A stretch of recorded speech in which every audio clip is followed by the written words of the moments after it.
I was overpaying for vintage furniture until I did this. No, it is not clickbait. Stay tuned to the video. I promise you don't want to miss out. So if you're anything like me, you have a passion for mid-century modern and vintage furniture, and while you're buying it, you want to save a little money. So I love the furniture, but I was tired of paying top dollar for it. So these 4 tips that I'm about to share with you helped me guarantee cheap prices on mid-century modern and vintage furniture. Now the key is you have to follow all 4 of these steps and watch this entire video. The last tip is amazing, but you got to watch all 4 of these steps.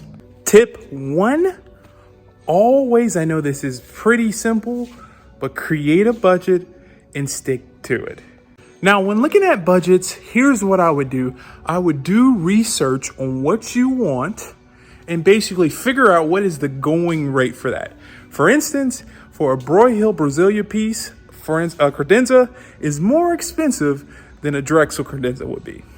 Now, ways I would do this: number 1, do research on 3 main places. 1, First Dibs. That is probably the high retail dollar for that. 2nd, go on eBay, see if you can find it there.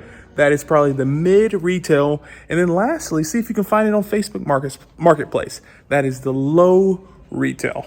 Now, these prices may vary depending on the quality of the item. You're probably going to see your higher quality items on First Dibs and your lower quality items on Facebook Marketplace. But start there and then figure out what your budget is. From there, determine your budget and stick with it.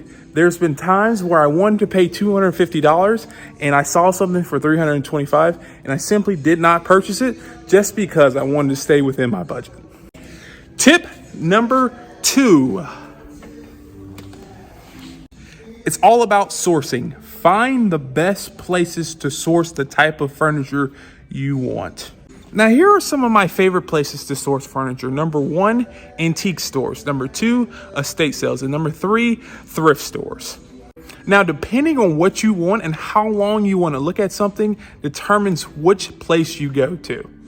So if you want to look for the cheapest and best deals, thrift stores and estate sales, mainly thrift stores, your best bet. If you want to find something quick, but you also want to pay kind of a little bit more than you normally pay, antique stores is your place to go. And third, estate sales are a good place, but be careful and not to overpay. Also, be in tune with the days. As the further along the estate sale goes along, the cheaper the prices get. This leads me to tip number 3, which more specifically deals with antique stores. Tip number 3, when you get to the antique store, always look for the items that have something percentage off or sale. Like, for instance, this vendor is 20% off through the March 31st. Now, while I'm talking, I wanted to show you something cool. Look at that fireplace. But March 31st is that sale going on. And please look for booths with sales tags on them. This usually means the vendor is ready to get rid of items and they want to transition their merchandise. And so they're willing to let go of things for a discount. But also, while looking for the sales tags, look for items that have scratches, dents, have a little wear, and those items probably are cheaper as well.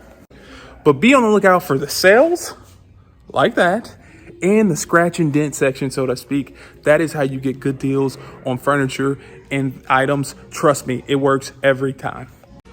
And this leads me to my last and final tip. When going up to the front to check out, ask them, is that the best deal that they're willing to give on a particular item? For me, I know personally, I have a room as a booth dealer. I have room as a booth dealer to go up and down. And so do many other people across the nation.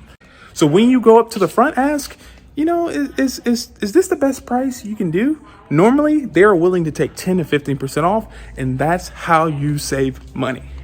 Now, these are some of the tips that I have used that have guaranteed gotten me cheaper deals and not allowed me to pay tons and tons of money on vintage and mid-century modern furniture. And if you don't believe me, just try them. See if these tips work. Trust me, they will, and they'll get you your dream piece for a little bit cheaper than you want to pay. But if you want to see some of this in action, check out this video right here. I went to a thrift store where I got a $4,000 piece for less than 30 bucks. But like always, peace.